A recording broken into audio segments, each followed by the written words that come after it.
হে জগতবাসী, আজ আমি শামীম আলী চিশতি আপনাদের সামনে আরও একটি আলোচনা নিয়ে আসলাম। সেই আলোচনাটি হলো যে আমরা বলতেছি যে আল্লাহ নিরাকার, আল্লাহকে দেখা যায় না, তবু তো আমরা আল্লাহ আল্লাহ করি, আল্লাহকে ডাকি। কিন্তু দেখা যায় শয়তান, যে আমরা বলি যে শয়তান, আসলে শয়তানকে কে কখনো আমরা দেখেছি? তবে শয়তানকে যখন দেখি না, তো অবশ্যই দেখা যায় যে শয়তানও নিরাকার। তাহলে আল্লাহও নিরাকার এবং শয়তানও নিরাকার। আর যদি কেউ বলে যে আমি শয়তানকে দেখেছি, তাহলে আমাকে দেখান। যদি কেউ বলেন যে হ্যাঁ আমি আল্লাহকে দেখেছি, তাহলে আমাকে দেখান, তাহলে দেখাতে পারবেন না।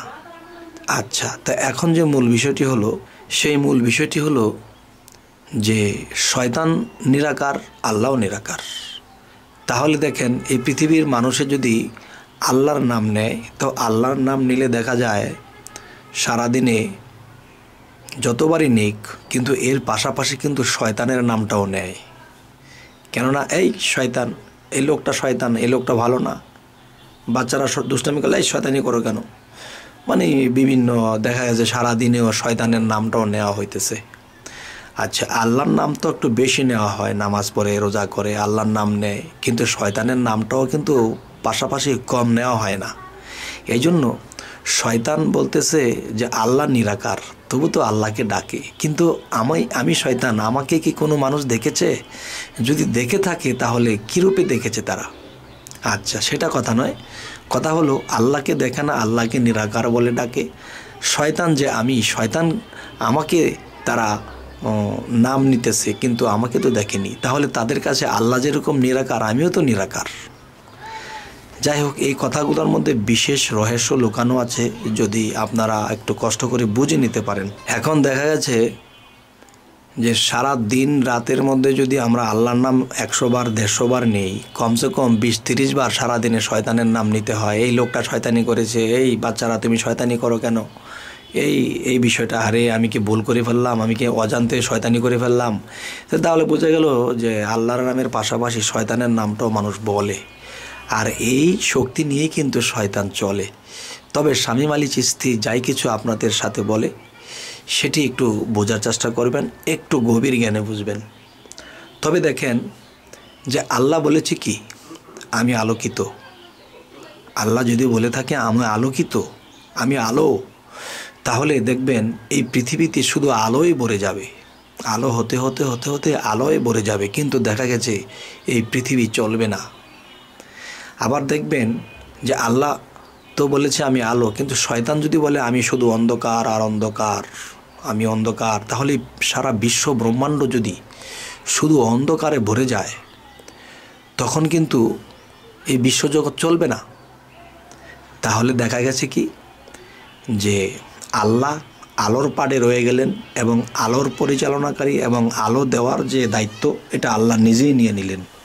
এখন যদি আল্লাহ বলতো যে হ্যাঁ অন্ধকার আমি পরিচালনা করব এবং আলো আমি নিজেই পরিচালনা করব, তাহলে দেখবেন যে যেখানে অন্ধকার আছে সেখানে যদি একটা আলো যায়, তখন সেখানে অন্ধকার থাকে না। আর অন্ধকার যদি না থাকে, তাহলে সেখানে সৃষ্টি হবে না। হে জগতবাসী, যে যদি সৃষ্টি না হয়, সেখানে অন্ধকার না হলে সেখানে সৃষ্টি হবে না, তাহলে অন্ধকারের দরকার। এবং সারা বিশ্ব যদি অন্ধকারে ছেয়ে যায়, তবেও কিন্তু জগৎ চলবে না, আলোর দরকার। তবে এর ছোটোখাটো একটা ইঙ্গিত করছি, যে দেখেন চাঁদের আলো আলো না, কিন্তু জোছনা, এতে কিন্তু মানুষ চলাফেরায় কষ্ট, ওই জোছনার আলো দিয়ে চলবে না, সূর্যের আলোর দরকার। আর সূর্যের আলো দরকার বলে সর্বসময় যদি সূর্যের আলো উঠে থাকে, রাত না আসে, অন্ধকার না আসে, তাহলে কিন্তু সেই জোছনার আলো কাজে লাগবে না। আচ্ছা, তাহলে জোছনার যে আলোটি চাঁদের থেকে দেওয়া হচ্ছে, তখন জমিনে যখন ধান বোনা হয়, তখন চাঁদ যেরকম সাদা, তেমনি ধানের ভিতরে দুধের মতো আগে হতে থাকে, এরপরে এই দুধের মতো হয়ে ধানের ভিতরে চাউলের সৃষ্টি হয়। এবং দেখা যায় যখন নাকি ধানটা পেকে যাবে, তখন হলুদ রং ধরাইতেছে কে? এই সূর্যের আলোতে। তাহলে চাঁদ এবং সূর্য দুটি জিনিসেরই আমাদের প্রয়োজন। আচ্ছা, এখন আলো এবং অন্ধকার, আলোর যেরকম আমাদের প্রয়োজন, অন্ধকারেরও প্রয়োজন। তবে অন্ধকার যদি একদিনের জায়গায় 10 দিন রাত্র হয়ে থাকে পৃথিবী, তাহলে পৃথিবী চলবে না। তাহলে যতটুকু পরিমাণ দরকার অতটুকুই হতে হবে, আলো যতটুকু পরিমাণ দরকার অতটুকুই হতে হবে। এর চেয়ে বেশি যদি হয় তখন কিন্তু আমাদের আর হবে না।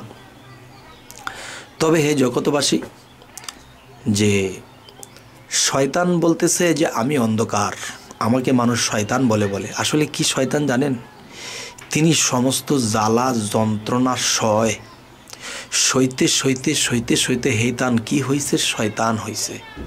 আসলে কিন্তু আল্লাহর কাছে সে বিশাল বড় একটা কর্মচারী, যে সে অন্ধকারের ডিউটি করে। অন্ধকার কি দেখেন?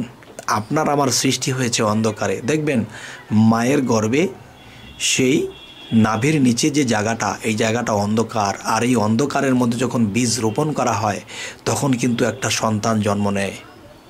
হ্যাঁ, এই হলো একটা বিষয়। আরেকটা বিষয় হলো কি, যে দেখবেন একটা বিচি যদি মাটির তলায় কেউ বনে, এবং মাটির তলায় কিন্তু অন্ধকার, আর সেই অন্ধকারের মধ্যে কিন্তু বিচিটা দো পাতা নিয়ে সেটা জ্বালাইলো, তাহলে অন্ধকারের মধ্যে এই জন্ম সৃষ্টির কাজ করতেছে কে? এই মুকরম। তাহলে সে কিন্তু আল্লাহর বিশাল কর্মচারী। সে কিন্তু এখনও পর্যন্ত মায়ের গর্ভে সেই বাচ্চা বা সেই মানুষ বা আদমের বাচ্চা তাই সে গঠন করতেছে। সেখানে কোথায়? সেখানে অন্ধকার। তো হে জগতবাসী, যে আলো যদি এসে যায়, আলোর ভাগ যদি আল্লাহর ভাগে পড়ে, তাহলে আল্লাহ যেখানে আসবে সেখানে অন্ধকার থাকবে না, আলোকিত হয়ে যাবে। তখন সে আলোর মধ্যে কিন্তু জন্ম হবে না। হে জগতবাসী, তাহলে শয়তানের অন্ধকার আমাদের দরকার আছে।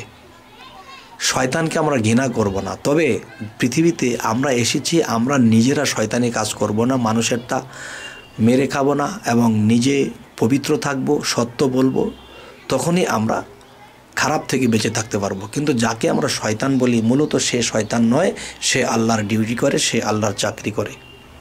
তবে এবার আসি, যে একজন মানুষ যখন সিদ্ধ পুরুষ হয়ে যায়, সিদ্ধ পুরুষ যখন সে হয়ে যাবে, তখন তার দ্বারা কোনো সন্তানাদি হবে না পৃথিবীতে। কেন হবে না? যে সে নিজে সিদ্ধ হয়েছে, আত্মজগতে আত্মা সিদ্ধ হয়েছে, পবিত্র হয়েছে, এবং তার মধ্যে যে কীট, এগুলো সমস্ত কিছু বীজ সিদ্ধ হয়ে গেছে, যার ফলে এর দ্বারা সন্তান হবে না। আর যদি সন্তান হয় তাহলে তার সিদ্ধ হওয়া বাকি আছে। যাই হোক, হে জগতবাসী, আজকের যে আলোচনাটা বুঝাইতে চাইলাম, এটা কিন্তু জ্ঞানীদের জন্য ইঙ্গিত। এই কথাগুলো সকল ব্যক্তিদের জন্য নয়। তবে আমি যে কিছু কিছু কথা বলি, যা বলা ঠিক নয়, তবু আমি নির্ভয় এই কথাগুলো বলি। কারণ আমি দেখেছি যে 100 ভাগের ভিতরে যে দেখা গেছে যে 98 ভাগ মানুষ আমার এই কথার পক্ষে, এবং দেখা গেছে 100 ভাগের মধ্যে 2 ভাগ মানুষ একটু এদিক সেদিক করে। তো বুঝলাম যে 98 ভাগ যদি আমার পক্ষে থাকে, তাহলে আমি আমার মন মতো আমি কথা ছাড়তে পারি। তো আপনারা কি বলেন? আমার এই আলোচনার থেকে আপনারা কি সন্তুষ্ট না অসন্তুষ্ট, না এই ধরনের আলোচনা আরও সামনে করব কি করব না, আপনাদের কেমন লাগে অবশ্যই জানাবেন। তো হে জগতবাসী, আমাদের এই আলোচনা যদি আপনাদের ভালো লাগে, সামনে আমাদের ভিডিওগুলো ছাড়া মাত্র যেন আপনাদের কাছে পৌঁছে যায়, এর জন্য আপনারা সাবস্ক্রাইব করে রাখুন। তো আজ এই বলেই রাখবো। সকলেই ভালো থাকবেন। আল্লাহ হাফিজ।